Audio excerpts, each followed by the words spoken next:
Well, how do millionaires spend their money? We know how they invested their money. The majority of them invested in their 401k and that helped them build wealth. But how do millionaires spend their money? Well, in this study, they found that 94% of millionaires said they still live below their means even when they got to millionaire status. And they think that consistently living below their means and investing the difference was the major factor in getting to millionaire status. Now, this is incredibly important to understand because if you want to build wealth, if you want to become a millionaire, you have to live below your means. And what you do is you invest that difference into low cost investments, things like real estate, things like index funds, things that you can have control over so that over time, compound interest is going to start to work for you. And as compound interest works for you, your money is going to earn more money. And those dollars over time will absolutely change your life because once that snowball grows large enough, you don't have to work anymore. And if you don't have to work anymore because your investments are making enough money to cover your living expenses each and every day. So if you want to get to millionaire status,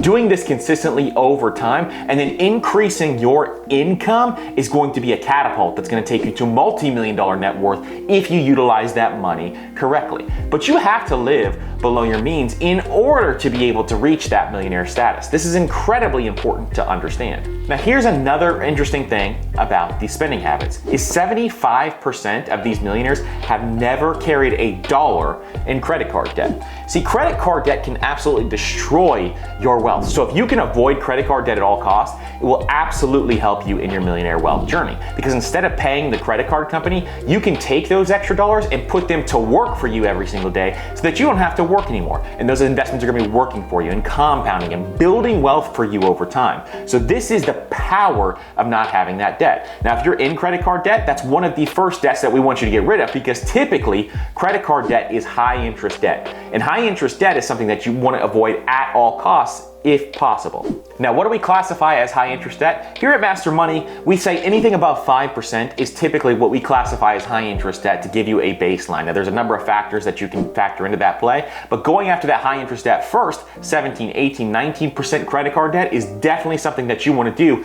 to make sure that you can build as much wealth as possible for you and your family. Thank you guys for watching this video. Don't forget to like and subscribe, and here's the next video in the Millionaire series.